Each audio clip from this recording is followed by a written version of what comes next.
Hari Om. Welcome back to our continuing study of this great text, Vivekachudamani. We are currently exploring Shloka 14 of this great text, in which the topic of Adhikaritvam begins and will go on up to Shloka 40 of this work.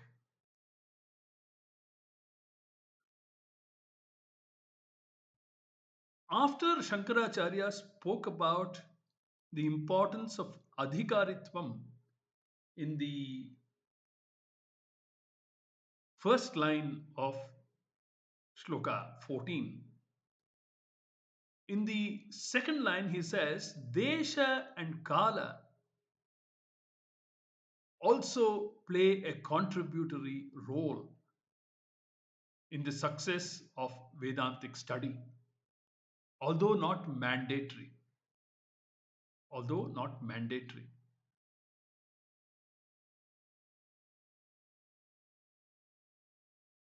When we spoke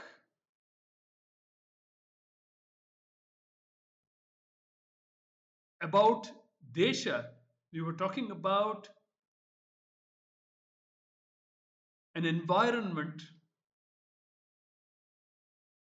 like an ashrama, for example, or a peaceful home. That is why it is called Grihastha Ashrama. A home can be converted into an ashrama. Why not? If there is a good amount of harmony at home, it can become conducive for Vedantic study if both parents are themselves qualified and instruct their child or their children in the ways of Dharma Shastra.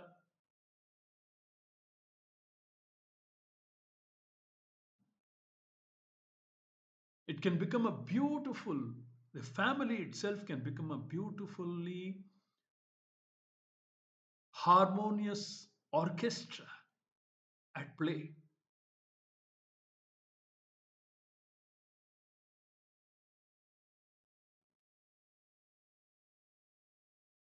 In the Vedic design, in order to facilitate a gradual maturing process,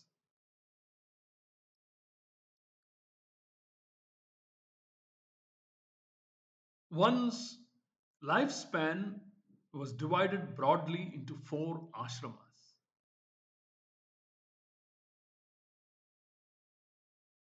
The Brahmacharya ashrama, Grihastha ashrama, Vanaprastha ashrama, and Sannyasa ashrama. Four ashramas.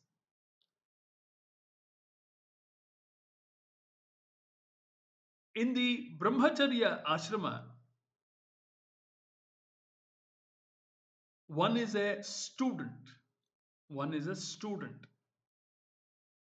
In the first 25 years of one's life,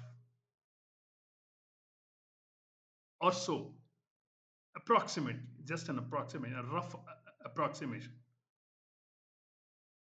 If one's total lifespan is taken to be 100 years, then the first 25 years are dedicated to studentship, in which one learns the roadmap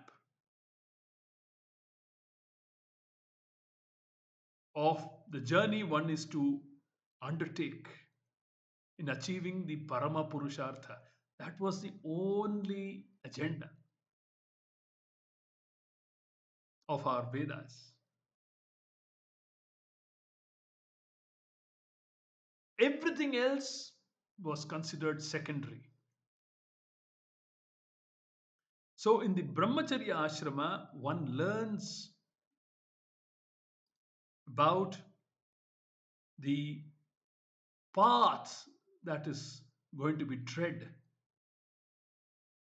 in future according to the Vedas. One gets a complete grasp, a holistic picture, and knows clearly what to expect, what needs to be done, learns about every aspect of the Vedic teaching in Brahmacharya ashrama. Then, in the next ashrama, which spans the next 25 years of one's life, is Grihastha in which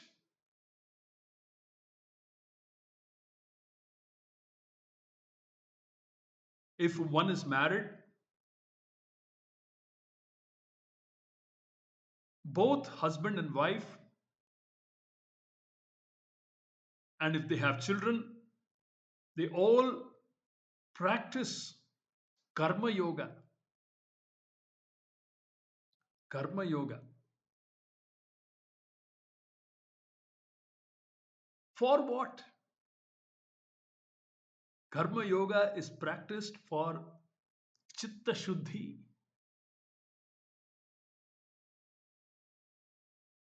Karma yoga helps to neutralize one's ragadveshas. Karma yoga helps to develop an equanimous mind, helps to build equanimity, samatvam.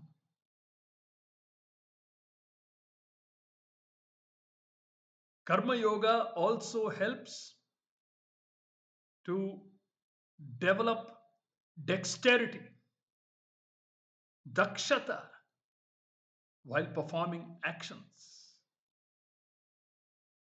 As a karta, when practicing karma yoga, one develops dexterity, one develops expertise in performing the right kind of karma.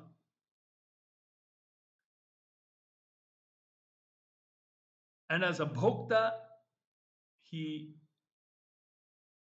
cultivates samatvam. Karma yoga is a very important platform in the maturing process. So, a committed karma yogi will, for sure, in those 25 years, develop a very high degree of chitta shuddhi, antahkarana shuddhi.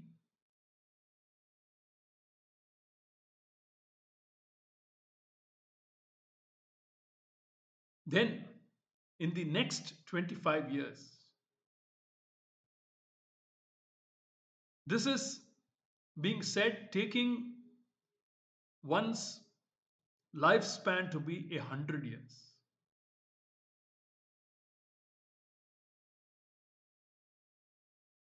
The next 25 years are dedicated to living as a vanaprastha. Vanaprastha. In the Vedic times, a grihastha, purusha, or purusha and stri, or just the stri, would leave home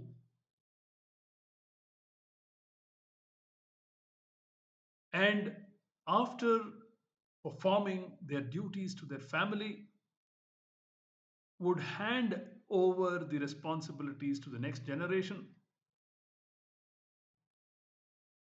And if the parents desire, both of them are allowed to retire to the forest or to the outskirts of the town or village they had been living in, not as husband and wife, but as two spiritual seekers headed for the same goal,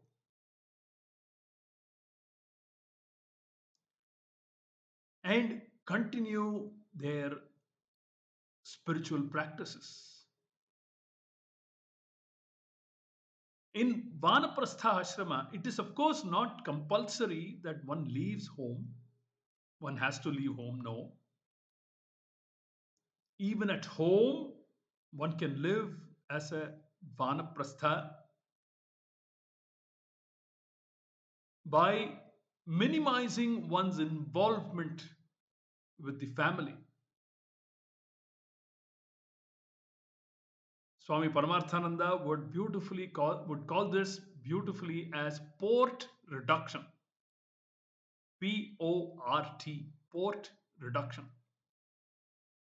That is a subject on its own. We'll talk about it in some other occasion.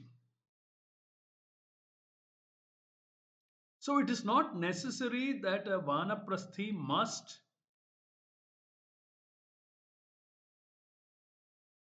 or compulsorily leave home. No, not required. Just change your outlook to things. Living under the same roof as the next generation. Knowing very well that you have done your bit for the next generation, and unless called for an opinion, you will continue to conduct your activities for your spiritual progress. In fact, if you have lived a good grihastha you would have inculcated in the next generation the importance of retirement, and the son or daughter, or both of them, son and daughter in law, or daughter and son in law, will contribute to your spiritual growth spontaneously. They will come forward and say, "Dear father or dear mother, we are here to take care of your needs as a Vanaprastha. Please continue." Such a response is possible only if we lead a good, responsible grihastha life. In Vanaprastha Ashrama, the main activity is Upasana Yoga. Just as Karma Yoga was the main activity in Grihastha Ashrama, having said so, it doesn't exclude study of the Vedantic scriptures. It is only that Karma Yoga Pradhana in Grihastha Ashrama, combined with study of the Vedantic scriptures, attending classes. Many of Swamiji's students are Grihasthashramis, happy Grihasthashramis. They live the life of a Grihastha and attend Swamiji's classes. Nothing stopping them, nothing stopping anyone for that matter. Do your duty, achieve Chitta Shuddhi, and Make yourself competent to attending classes, to attend classes. It's a beautiful design, modern design.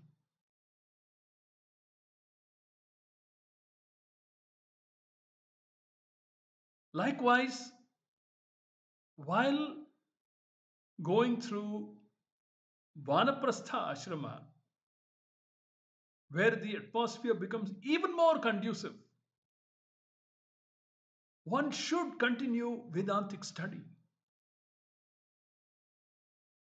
giving more time for contemplation,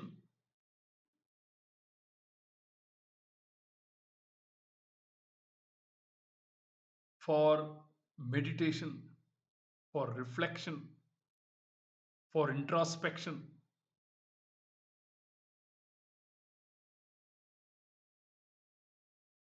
resulting in chitta ekagrata, chitta naischalyata, chitta vishalata. I hope these Sanskrit words are familiar. Chitta ekagrata means single pointedness. Chitta naischalyata means an unwavering mind. And chitta vishalata means an all inclusive attitude achieved through various meditation practices in Vanaprastha ashrama. Vedantic study does continue, must continue, and does continue even in this ashrama. Then comes the final ashrama in the last 25 years of life.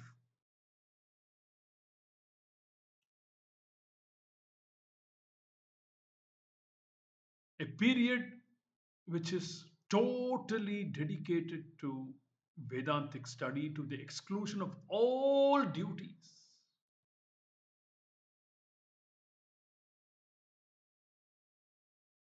100% focusing on Shravana Manana, especially Nididhyasana.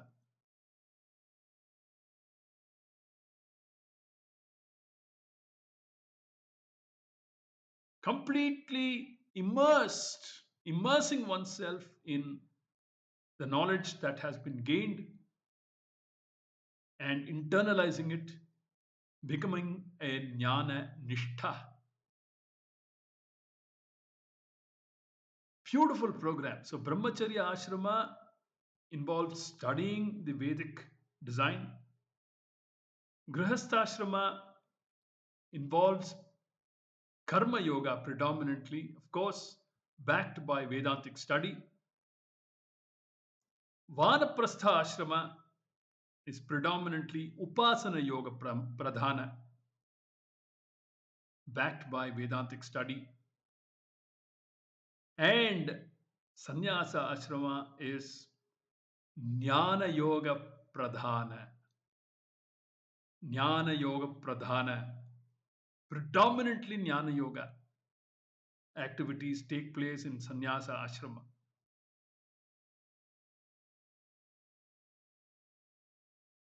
Again,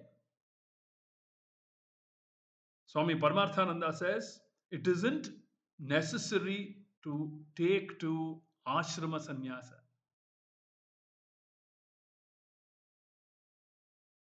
He says, be a sannyasi in your own home.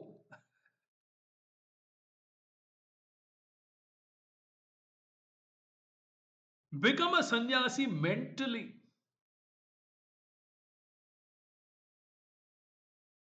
Whatever is required, whatever a sannyasi practices as an ashrama sannyasi, try to implement all those activities while you live within the four walls of your home. In yesteryear, say 50, 60, 70 years back, there used to be a concept of an outhouse. Outhouse.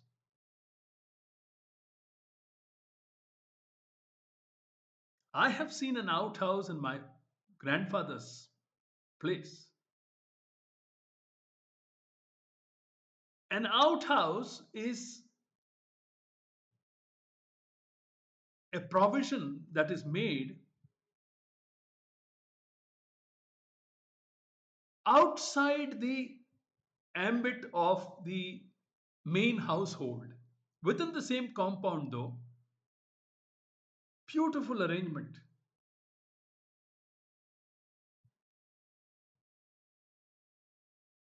Parents can move smoothly into the outhouse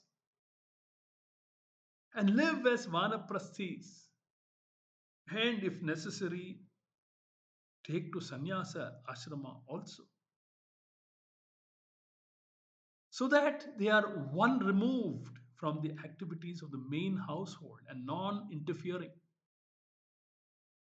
Beautiful design, very rare to see nowadays. So, Shankaracharya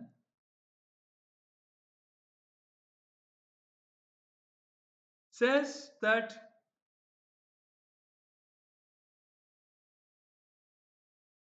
Desha and Kala,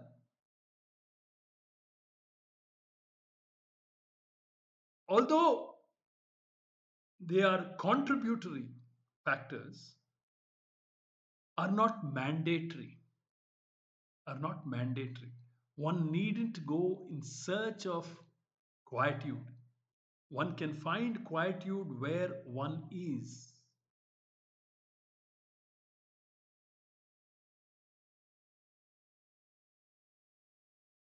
All these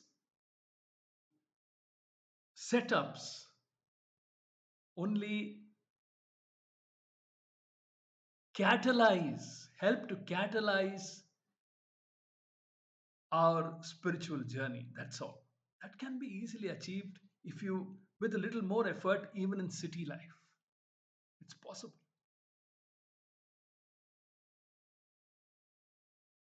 One needs to tweak our priorities accordingly. And then one will find that we not only have quality time, but also quality mind available for study. We will continue the study of this topic of qualifications, a student's competency, in the upcoming capsules and take it forward. Until then, Hari Om. ॐ दुर्जनः सज्जनो भूयात् सज्जनः शान्तिमाप्नुयात् शान्तो मुच्येत बन्धेभ्यः मुक्तश्चान्यान् विमोचयेत् सर्वे भवन्तु सुखिनः सर्वे सन्तु निरामयाः सर्वे भद्राणि पश्यन्तु मा कश्चित् दुःखभाग् भवेत् ॐ पूर्णमदः पूर्णमिदं पूर्णात् पूर्णमुदच्यते पूर्णस्य पूर्णमादाय पूर्णमेवावशिष्यते ॐ शान्ति शान्ति शान्तिः हरिः ॐ श्रीगुरुभ्यो नमः हरिः ॐ